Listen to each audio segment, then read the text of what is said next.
오늘 우리가 살펴보게 될 말씀은 주 예수님이 부활하신 사건에 관한 말씀입니다. 때는 2000년 전의 부활절 새벽이었습니다.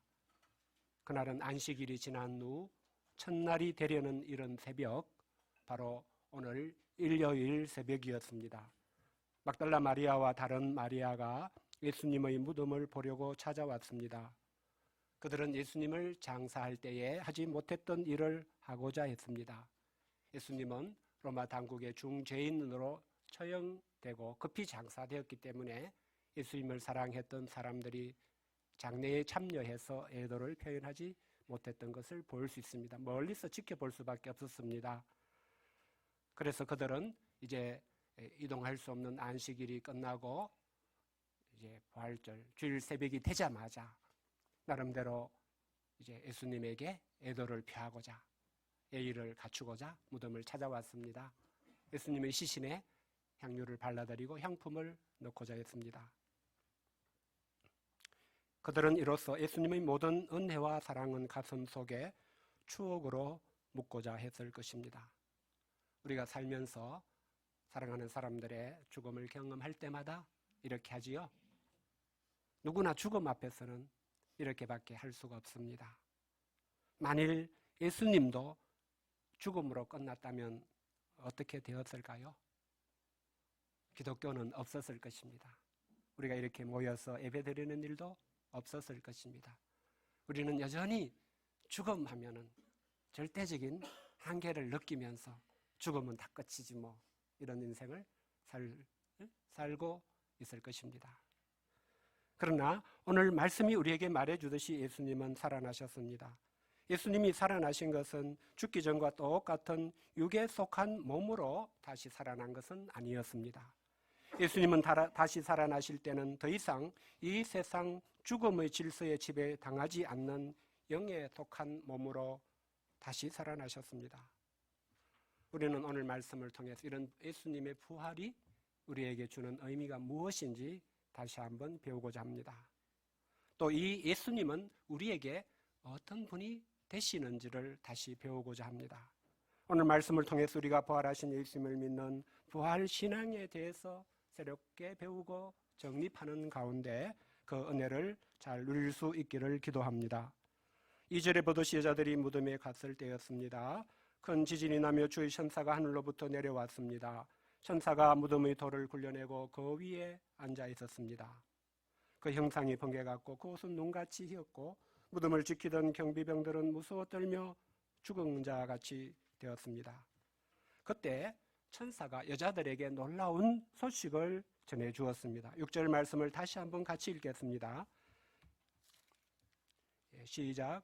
그가 여기 계시지 않고 그가 말씀하시던 대로 살아나셨느니라. 와서 그가 누우셨던 것을 보라. 천사가 말한 여기란 예수님이 십자가에 죽으신 뒤 장사 지낸 무덤입니다. 만일 예수님이 이 세상 모든 사람과 똑같은 사람에 지나지 않았다면 어디에 계셔야 마땅합니까? 이제 썩어가는 냄새를 풍기며 무덤에 있어야 됩니다. 그러나 천사는 예수님이 여기 계시지 않는다고 하였습니다. 예수님은 생전에 말씀하시던 대로 살아나셨기 때문이었습니다. 그런데 천사는 와서 그 누우셨던 것을 보면 예수님이 살아나셨다는 것을 알 수 있을 것이라고도 하였습니다. 우리는 오늘 6절 말씀에서 예수님의 부활에 대해 두 가지를 주목하며 좀 더 생각해 보고자 합니다. 마태가 이 복음을 기록할 당시에는 예수님의 부활 사건 자체를 단순하게 기록만 했습니다. 그래서 사도 바울이 고린도전서 15장에서처럼 부활이 어떤 의미가 있는가를 자세하게 담아놓지는 않았습니다. 그렇지만 6절 속에서 우리는 두 가지를 주목하면서 부활의 의미를 좀 더 생각해 볼 수 있습니다. 한 가지는 예수님이 말씀하신 대로 살아나셨다는 것이고, 또 한 가지는 예수님의 누우셨던 곳이 예수님의 부활에 대해서 말해주는 것입니다. 먼저 주목할 것은 주의 천사가 여자들에게 와서 그 누우셨던 것을 보라고 한 부분입니다. 이는 단지 예수님이 살아나셨고 무덤에 계시지 않는다는 것 이상의 의미가 있습니다. 그것은 예수님이 살아나신 것은 십자가에 죽으셨던 이전의 육체대로 다시 살아나신 것이 아니라는 것입니다. 마태는 자세히 기록하지 않지만 요한복음을 보면 예수님의 시신을 감쌌던 세마포가 그대로 있고 머리를 감쌌던 수건은 샀던 대로 놓여 있었습니다. 예수님의 시신을 장대에 지를 때에 세마포로 온 몸을 감고 머리를 수건으로 이렇게 둘러서 바위의 무덤에 이렇게 안치해 두었는데 그것이 그대로 있다는 것입니다. 그 안에 있던 예수님의 시신만 없어지고, 우리는 요한복음 11장에서 예수님이 죽은 지 나흘이 된 나사로를 살리셨을 때에 나사로야 나오라고 명령하셨을 때에 나사로가 세마포를 두른 채로 이렇게 나와서 그것을 풀어주라고 한 것을 볼 수가 있습니다. 예수님도 육의 몸으로 전의 이전의 그 육체로 부활하셨다면은 그 몸을, 그 세마포를 다 풀어야 했다는 뜻입니다. 머리 수건도 다 이렇게 풀어서 흩어져 있어야 됐다는 뜻입니다. 그런데 샀던 그대로 있었다고 요한은 전하고 있습니다. 예수님이 살아나신 것은 시신을 감쌌던 세마포와 머리를 샀던 수건 사이를 마치 공기처럼 연기처럼 빠져나온 형태인 것을 말해주고 있습니다. 이는 예수님이 요한복음 11장에 나오는 나사로처럼 본래의 육신의 몸으로 살아난 것이 아님을 말합니다. 예수님이 부활의 신령한 몸으로 살아나신 것을 말합니다. 신령한 몸은 더 이상 이 세상의 물리적 질서에 지배받지 않는 몸을 말합니다. 그래서 예수님은 요한복음 20장 19절에 보면 제자들이 모인 곳의 문들을 닫고 있었음에도 그야말로 짠 하고 스르륵 벽을 통과해서 나타나실 수 있으셨습니다. 우리가 사는 이 세상은 물리적 질서가 있는 세상입니다. 우리는 때로 물리적으로 그것은 불가능해 이런 말을 사용합니다. 그 질서 중에는 죽음의 질서가 있습니다. 과학은 현재 이를 엔트로피 증가의 법칙이라고 부릅니다. 모든 만물은 무질서도가 증가하는 쪽으로, 다시 말해 썩고 낡아지고 파괴되는 방향으로 변하고 있습니다. 하늘의 별들조차도 엔트로피가 증가하는 쪽으로 변하고 있습니다. 이는 창세기 3장에서 인간의 범죄로 인해 하나님께서 만물을 죽음의 질서 아래 두셨기 때문입니다. 그래서 로마서 8장 20절부터 22절을 보면 사도 바울은 근대 과학이 엔트로피 증가의 법칙을 발견하고 정리하기 전에 이미 이를 말씀한 것을 볼 수 있습니다. 피조물이 허무한데 굴복하는 것은 자기 뜻이 아니요 오직 굴복하게 하시는 하나님으로 말미암은 것이며 썩어짐의 종노릇을 하고 있다고 말하는 것을 볼 수 있습니다. 썩어짐의 종노릇을 하는 모든 만물은 엔트로피 증가의 법칙 아래 있다, 이런 뜻입니다. 그러나 예수님의 부활은 이런 죽음의 질서를 끝내는 첫 시작, 곧 첫 열매였습니다. 하나님께서 창세기 1장에서 창조하셨던 이 세상의 죄로 인해 죽음의 질서 아래 들어가게 되었지만 하나님은 예수님의 부활을 통해서 새 창조, 이 죽음의 질서를 극복하고 뛰어넘는 새로운 생명의 질서를 시작하신 것입니다. 그래서 예수님을 믿는 사람들에게도 예수님의 부활과 같은 부활이 있게 됩니다. 다시 말해 우리는 이 세상에 육의 몸을 가지고 태어났기에 병이 들든 사고를 만나든 늙게 되든 육의 몸에 정해진 죽음을 맞게 됩니다. 그러나 우리가 예수님을 믿는 것은 우리가 예수님 안에 있는 것이고 예수님이 우리 안에 있는 것을 뜻하기에 우리는 죽음 이후에 예수님의 부활을 따라 그 다음 부활의 열매가 맺히게 됩니다. 이것이 바로 부활신앙의 기본입니다. 예수님이 이렇게 부활하신 것을 알고 이 예수님을 믿는 신앙, 다시 말해 이 예수님 안에서는 죽음을 이기는 부활이 있음을 알고 이를 믿음으로 부활의 소망 가운데 살아가는 것이 기본적으로 부활신앙이라고 이름하는 것입니다. 우리는 이번 특강의 1강 말씀대로 성경을 바로 알므로써 또 2, 3강 말씀대로 성경을 통해 예수님을 알게 믿게 됨으로써 이런 부활신앙을 가질 수 있게 됩니다. 우리는 이런 부활신앙으로 죽음과 죽음에 연결된 모든 문제를 부활이라는 그 빛, 부활이라는 조명을 비추면서 볼 수가 있습니다. 부활신앙은 우리의 삶을 근본적으로 바꾸어 놓는 그런 토대가 됩니다. 부활신앙이 없다면 우리는 삶을 죽음의 질서 아래서밖에 이해할 수가 없게 됩니다. 죽음 안에서는 모든 것이 한계적입니다. 모든 것은 일시적이고 영원한 것은 없습니다. 죽음 아래서 우리가 살아갈 때 우리는 살기 위해 먹든지 먹기 위해 살든지 1차원적인 삶을 살든지 또는 그 이상으로 인생의 의미를 찾고 가치를 찾고 목적과 행복을 찾아서 좀 더 고차원적인 부와 사랑과 명예를 얻는 삶을 추구하든지 죽음 아래서는 영원한 의미를 둘 수가 없습니다. 그래서 그 시점에서 잘 먹어야 되고 잘 살아야 되고 성공해야 되고 성취해야 되고 얻어야 되고 손해보지 않아야 되고 그런 삶을 피 터지게 추구할 수밖에 없습니다. 그것이 안 되면 낙심하고 절망하며 언젠가 죽을 그 죽음의 고통을 미리 당겨서 가불해서 마음에 느끼면서 고통하면서 살 수밖에 없습니다.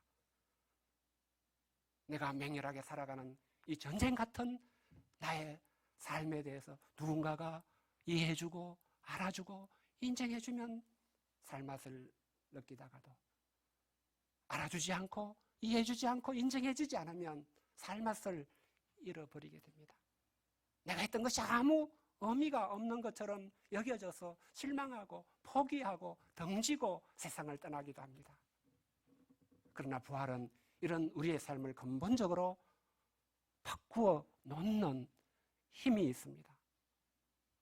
부활신앙을 가지고 산다는 것은 무엇입니까? 이제 부활하신 주님을 섬기면서 부활하신 주님이 맡겨주신 일을 하는 것입니다. 그것은 성공이 중요한 것이 아니고 성취가 중요한 것이 아니고 실패가 중요한 것이 아니고 누가 알아주는 것이 중요한 것이 아닙니다. 주님이 맡겨주셨고 주님을 섬기는 것이기 때문에 주님은 알아주시고 주님 안에서는 영원히 의미가 있는 것이기 때문입니다. 죽음조차도 그것을 의미 없게 만들지 못하기 때문입니다. 모든 사람이 아니라고 부정해도 그것을 가치 없게 만들지 못하기 때문입니다. 부활만이 우리의 삶을 이유와 목적을 근본적으로 바꾸어 놓을 수 있는 토대가 됩니다. 예수님 안에서는 죽어도 부활이 있음을 알기에 죽음조차도 더 이상 두려운 것이 되지 않게 됩니다. 살면서 그 어떤 힘들고 어렵고 괴로운 일을 겪을지라도 죽음도 끝이 되지 않게 하시는 예수님을 생각할 때에 그런 일들도 그 자체로 끝나지 않을 것이라는 소망을 품고 견디며 바라며 기도하며 살 수 있게 됩니다. 또 한 가지 주목할 것은 예수님이 그가 말씀하시던 대로 부활하셨다는 것입니다. 예수님은 자신의 부활을 미리 어떻게 말씀하셨습니까? 요한복음 2장 19절에서 22절에 보면 예수님은 공생애를 시작하실 때부터 이를 말씀하셨습니다. 예수님은 표적을 구하는 유대인들에게 너희가 이 성전을 헐라 내가 사흘 동안에 일으키리라고 하셨습니다. 이 말씀은 제자들이 당시에는 깨닫지 못했지만 예수님이 죽으시고 부활하신 후에 예수님이 자신이 부활할 것을 처음부터 말씀하셨구나 깨닫게 되었다고 했습니다. 또한 예수님은 갈릴리에서의 일들을 마무리하시던 무렵 제자들에게 자신이 예루살렘에 올라가 종교 지도자들에게 많은 고난을 받고 죽임을 당하고 제3일에 살아나야 할 것을 말씀하셨습니다. 예수님은 예루살렘으로 올라가는 길에서도 계속해서 자신이 죽은 자 가운데서 살아나실 것이라고 말씀하셨습니다. 또한 십자가에 죽으시기 전날에도 자신이 살아날 것과 제자들보다 먼저 갈릴리로 갈 것을 말씀하셨습니다. 예수님은 수없이 반복해서 계속해서 자신이 죽은 후에 제3일에 부활할 것이라고 말씀하셨습니다. 주의 천사는 예수님이 이렇게 늘 말씀하시던 대로 살아나셨다고 여자들에게 확인해 주었습니다. 이것이 예수님의 부활에 대해서 말해주는 것이 무엇일까요? 예수님의 십자가만이 아니라 부활 역시 처음부터 하나님께서 뜻하신 일이었다는 것을 뜻합니다. 하나님께서 미리 계획하시고 계획하신 대로 이루신 일이 예수님이 죽으신 후에 제3일에 다시 살아나는 일이었습니다.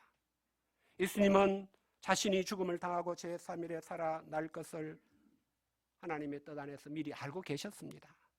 예수님은 하나님의 뜻을 따라 우리의 죄를 속량하는 제물로서 죽으셨고, 하나님은 예수님을 죽은 자 가운데 두시지 않으시고 다시 살리셨습니다. 이 일에 대해 로마서 4장 25절은 어떤 의미가 있는지를 밝히고 있습니다. 예수는 우리가 범죄한 것 때문에 내줌이 되고 또한 우리를 어렵다 하시기 위하여 살아나셨느니라. 이 말씀에서 알 수 있듯이 예수님의 부활은 우리를 어렵다 하시기 위함이었습니다. 우리는 성경을 공부하면서 십자가는 예수님이 내 죄를 대신하는 속량의 죽음이라는 것은 알게 되었는데, 예수님의 부활은 정말 무엇을 위한 것이지? 좀 선명하게 잡히지 않을 때가 있었을 것입니다.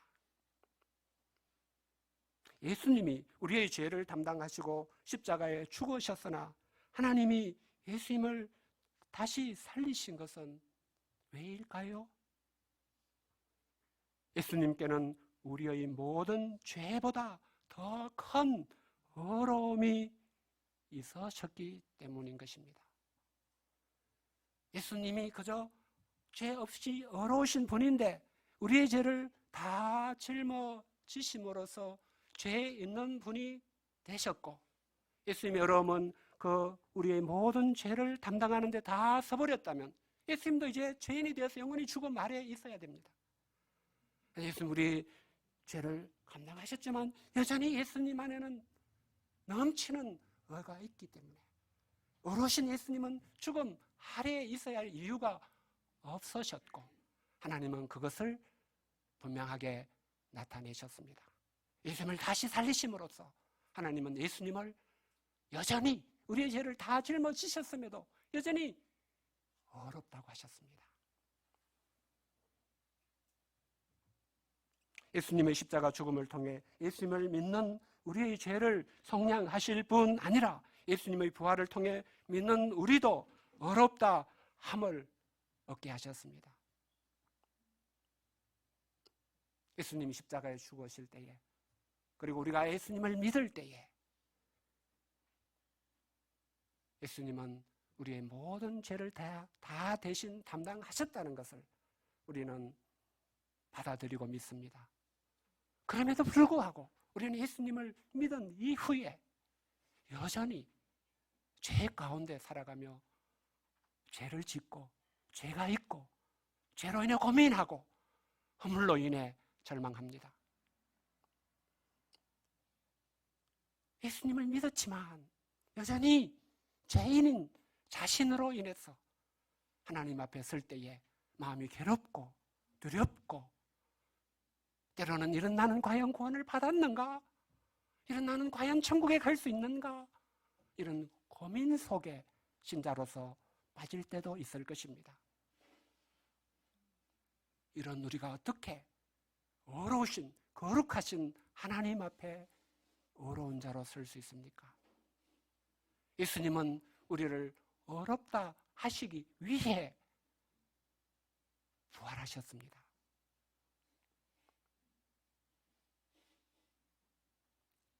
우리는 거룩하신 하나님 앞에서 어려우신 예수님을 옷 입고 하나님 앞에 설 수 있게 되었습니다.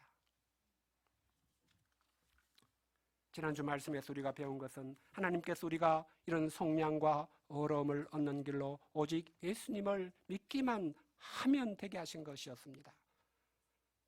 더 나아가 우리가 스스로 힘으로 예수님을 믿는 것도 할 수 없기에 하나님께서 우리가 예수님을 믿게 하시는 일까지 다 하셨다는 것도 배웠습니다.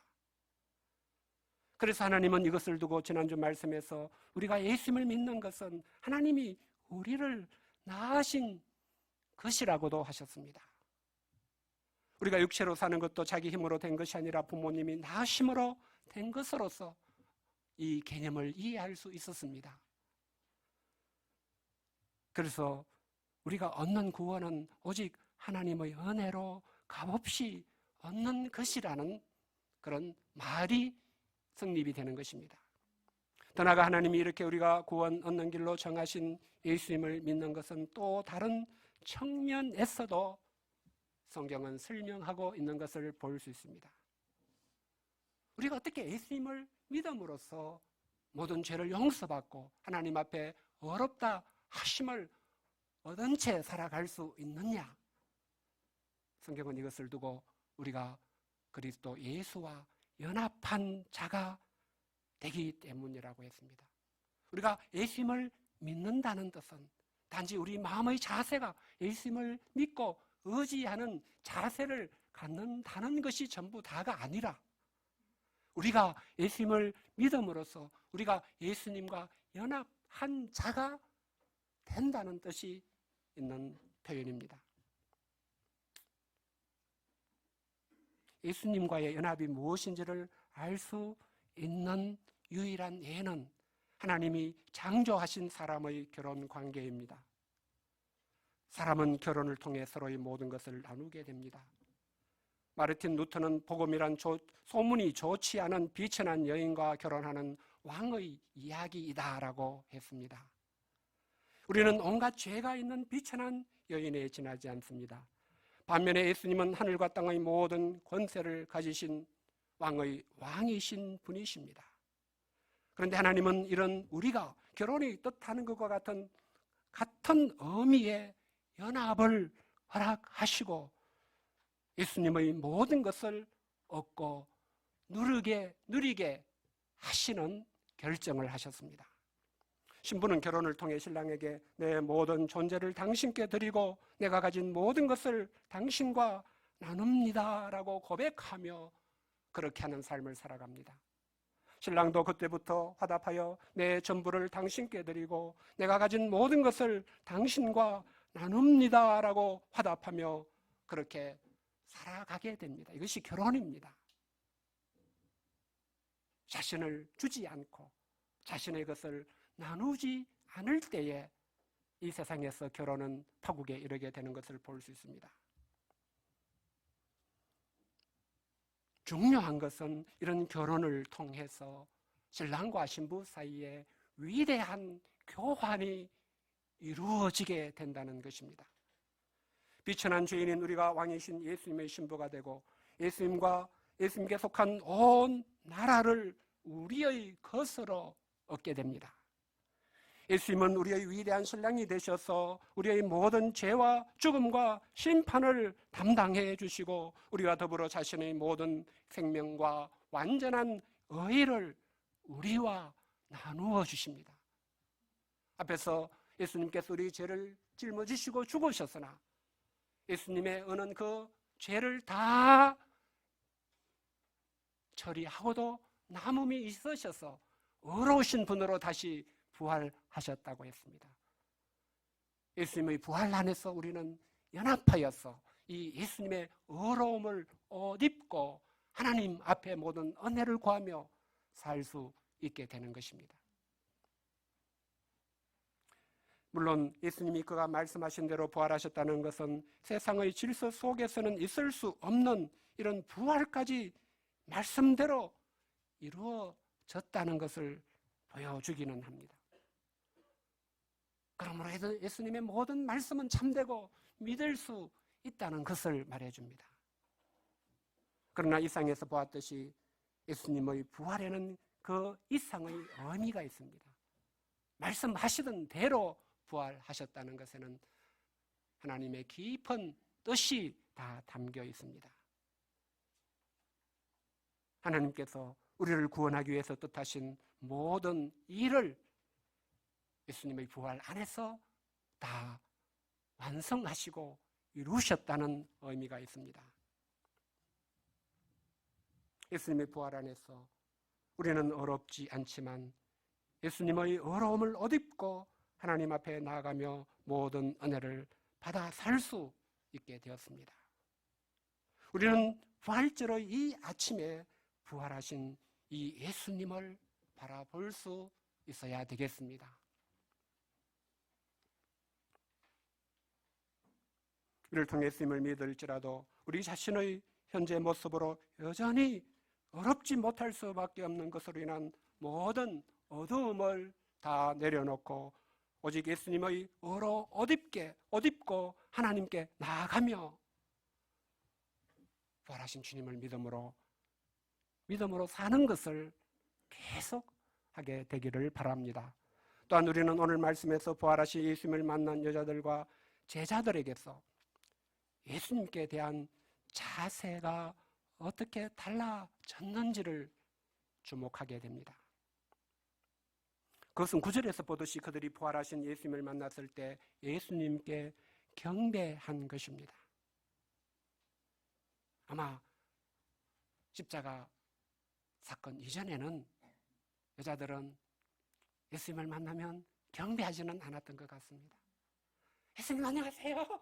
어젯밤에 잘 주무셨어요? 식사는 하셨어요? 이것 좀 드실래요? 오늘 제가 뭐 하면 좋을까요? 뭐 이랬겠죠. 근데 부활하신 예수님을 만났을 때 여자들은 그 발을 붙잡고 경배하였습니다. 또 17절에 보니까 제자들이 예수님의 말씀대로 갈릴리에 가서 예수님을 만났을 때도 그들은 예수님을 배엎고 경배를 하였습니다. 경배의 기본 의미가 무엇입니까?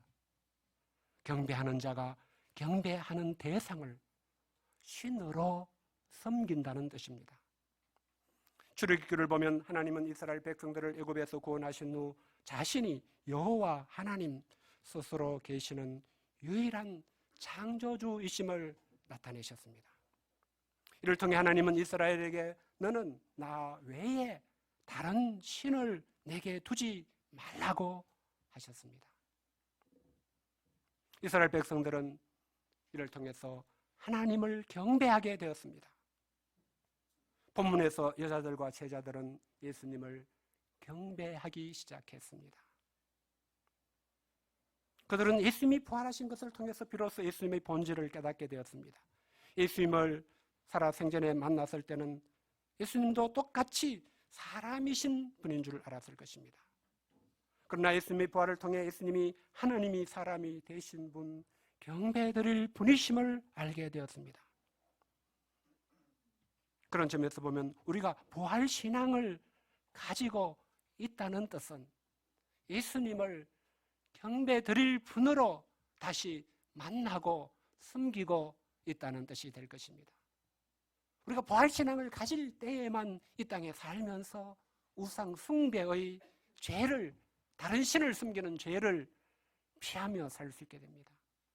자기 자신을 우상으로 숭배하지도 않고 다른 사람을 우상으로 숭배하지도 않고 이 세상에 의미 있고 가치 있는 것들을 가장 높은 가치에 두지 않고 무엇을 성취하고 성공하고 이루고 얻고 소유하는 것에 최고의 가치를 두지 않고 그것을 우상으로 숭배하지 않고 오직 예수님을 섬길 뿐으로 오직 예수님을 최고의 가치, 가장 고상한 지식으로 삼으면서 그 예수님께 순종을 드리는 참된 신자의 자리로 하나님의 백성으로 살 수 있게 됩니다. 부활신앙이 그래서 중요합니다.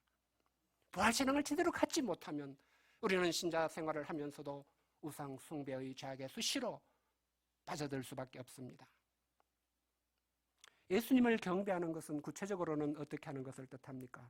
그것은 18절에서 예수님이 친히 말씀하신 대로 예수님은 하늘과 땅의 모든 권세를 가지신 분이심을 알고 오직 이 예수님의 말씀을 듣고 사는 자가 되는 것입니다. 예수님이 최고의 권세자, 나 위에 계시는 최고의 절대 권세자이시기 때문에 나는 다른 말은 안 들어도 예수님의 말은 들어야 되는 사람인 것입니다. 마태복음은 우리가 들어야 할 예수님의 말씀을 19절, 20절에서 요약했습니다. 다시 한번 우리가 같이 읽어보겠습니다. 19, 20절을 시작. 그러므로 너희는 가서 모든 민족을 제자로 삼아 아버지와 아들과 성령의 이름으로 세례를 베풀고 내가 너희에게 분부한 모든 것을 가르쳐 지키게 하라. 볼지어다 내가 세상 끝날까지 너희와 항상 함께 있으리라 하시니라. 우리는 이 말씀이 세계 선교를 명령하는 말씀이요 제자 양성을 명령하는 말씀임을 잘 알고 있고 받아들였습니다. 우리는 이 말씀을 기초로 세계 선교와 제자 양성에 힘써 왔습니다. 오늘은 이 말씀의 자세한 풀이보다는 우리가 예수님을 믿는 신자로서 부활 신앙을 가진 신자가 되는 것이 어떤 사람이 되는 것인가를 중심으로 간략하게 배웠으면 합니다. 그것은 한마디로 다른 사람에게도 예수님을 알게 하고 예수님을 믿고 배우고 경배하고 복종하게 되도록 섬기는 사람이 되는 것입니다. 우리는 목자의 선교사로서 전도하고 양을 치고 제자를 삼는다고 할 때에 우리는 어떤 일을 해야 하는 것입니까? 그 사람이 어떤 사람이 되도록 도와야 하는 것입니까? 오늘 본문에 보면 예수님을 알게 하는 것입니다. 예수님을 믿도록 안내하는 것입니다. 그래서 부활신앙을 가지고 십자가와 부활신앙을 가지고 예수님을 경배하고 다른 누구의 말보다도 예수님의 말씀은 들어야 할 말씀으로 여기면서 복종하는 삶을 살도록 안내하는 것입니다. 우리는 누군가가 예수님을 믿기를 바란다면 이런 사람이 되도록 기도하고 섬기면 됩니다. 예수를 잘 믿는다는 것은 무엇이겠습니까? 자기 자신이 예수님을 경배하는 사람이 되고 그래서 예수님께 복종하는 사람이 되는 것입니다. 이는 우리 자신이 예수님의 제자일 때에 살 수 있는 삶을 이야기한 것입니다. 이렇게 사는 예수님의 제자는 자신이 먼저 하나님의 은혜로 예수님을 믿게 된 사람, 하나님이 친히 낳아주신 은혜로 영생을 얻고 구원을 얻은 사람이 되는 것에서부터 시작이 됩니다. 이런 가운데 예수님의 십자가 안에서 속량의 은혜가 필요한 자임을 인정하고 그 은혜를 붙잡으며 예수님의 부활 안에서 어렵다심을 얻는 것이 필요한 자임을 알고 부활하신 예수님을 붙잡는 것으로 나아가야 됩니다. 무엇보다 오늘 말씀에서처럼 예수님을 경배해야 할 분으로 깊이 만나고 예수님을 경배하는 사람이 되어야 합니다. 그래서 그 사람은 모든 상황에서 모든 일에서 예수님의 말씀을 기초로 행하는 사람이 되어야 됩니다. 똑같이 공부하고 직장에서 일하고 가족들과 더불어 교회와 더불어 살아가면서도 그 사람을 움직이는 삶의 원리, 가치관, 세계관, 방향성 이 모든 것은 예수님이 어떻게 하라고 하셨지? 무슨 말씀을 하셨지? 그것이 그 밑바탕이 되는 그런 삶을 사는 것입니다. 우리가 이런 제자이면 우리는 하나님의 인도하심에 따라 선교사로 살 수도 있고 목자로 살 수도 있습니다. 하나님이 우리를 인도하신 자리가 어떤 자리가 되든지 우리는 부활신앙을 가지고 예수님을 경배하며 다른 사람에게도 예수님을 나타내는 사람으로 살게 됩니다. 예수님 바로 이런 사람들과 세상 끝날까지 항상 함께 해 주시면서 모든 은혜를 베풀어 주십니다. 우리는 2000년 전의 부활절 새벽에 예수님이 그가 말씀하시던 대로 부활하셨으며 그 일은 어떤 의미가 있는지를 살펴보았습니다. 부활은 죽음을 이기는 신령한 영의 몸으로 다시 살아나는 것을 말합니다. 부활신앙은 우리가 예수님의 부활 안에서 부활의 산 소망을 가지고 사는 신앙생활을 말합니다. 우리가 부활신앙을 가질 때 죽음의 질서가 지배하는 이 땅에 살며 죽음을 겪으며 살아가지만 소위 꺾이지 않는 마음으로 예수님을